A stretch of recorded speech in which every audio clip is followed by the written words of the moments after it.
What's up? Let's get back on the whiteboard today. The other day, I touched very briefly on the absolute first nutrition principle, which is that calories absolutely count. And to reiterate or review, to drop weight, you must be in a caloric deficit. To maintain your body weight, you need to be at an energy balance, we could say. And of course, to gain weight, you need to be in what we'd call a caloric surplus. Lots of ways to get there. Nonetheless, the second nutrition principle, the second topic, let's say, for the realm of nutrition is macronutrients.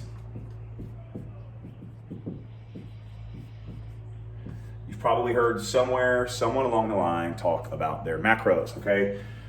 Macronutrient counting works really well for lots of people. I have friends that are like totally dialed into this and it works brilliantly for them. I also have clients that won't touch this kind of stuff with a 10-foot pole because they want to just be told exactly what to eat all the time. It just depends on what you're after and what you want your eating program to look like. Nonetheless, macros work really great for people who are willing to count and keep a number on their hip each day. Allow me to be very clear. Nutrition works like finance, okay?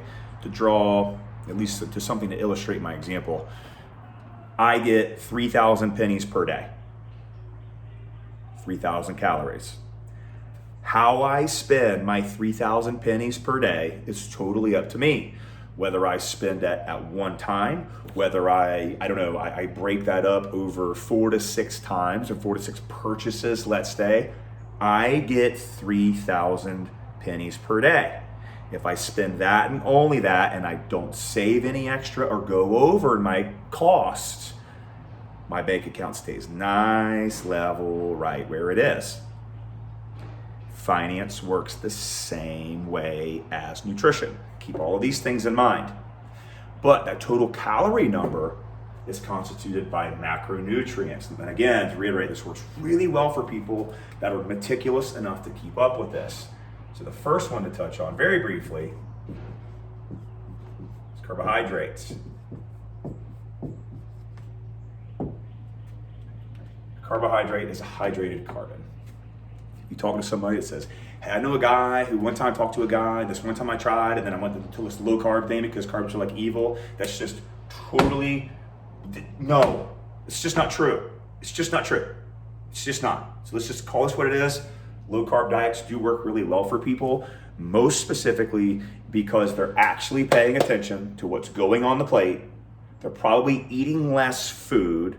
For that reason, they're in a caloric deficit and are dropping weight. Not to mention, they're in a caloric deficit. They're also probably very, very, very chronically dehydrated. People that are low carbers have to make sure they're drinking enough water. And just so you know, just because you drink water does not mean it's getting carried into places that you want to get carried. That's where sodium comes into this. Low carbers must supplement their diet with salt if they're eating what we call real food from the perimeter of the grocery store that once had a soul and isn't processed with boatloads of sodium and sugar for that matter. Carbohydrates carry 4 calories per gram. Next is protein. Protein's king, dude. Protein's king. Protein carries 4 calories per gram and it satiates wonderfully. I mean, it just does. If you want to snack right now, if you're hungry right now, you are far better going and finding something with a substantial amount of protein in it than you are carbohydrates. And this is where we start to get into some differences here between the difference, let's just say the satiating and hunger fighting capabilities of carbs versus protein. For a really quick experiment, just for you to try and get back with me on. Break out 500 calories of goldfish, 500 calories of steak. I don't know, 1 hour, eat the 500 calories of goldfish and knock it down. See how hungry you are 10 or 15 minutes after that, and then come back and knock down 500 calories of steak. Just to conduct a little experiment, okay? And see again, which one satiates hunger best. 4 calories per gram, 4 calories per gram.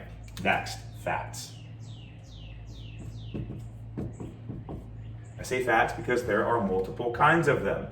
There's saturated, there's unsaturated, there's mono, there's poly, there's this big long, like chemistry list of all of these sorts of things. I'm not a chemist, I'm a teacher and a coach. I learn from those guys in the laboratory, and then we prescribe and create this stuff principally based, boots on the ground, what's working, what's not, let's make adjustments. That's the difference between what I do and people that sit in laboratories and collect data. I would not pretend to be that guy, but I'm telling you right now, these two tend to satiate hunger really, really, really well. These are overly vilified.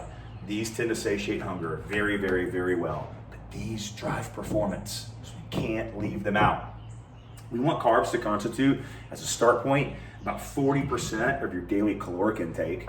We want protein to constitute about 30% of your daily caloric intake.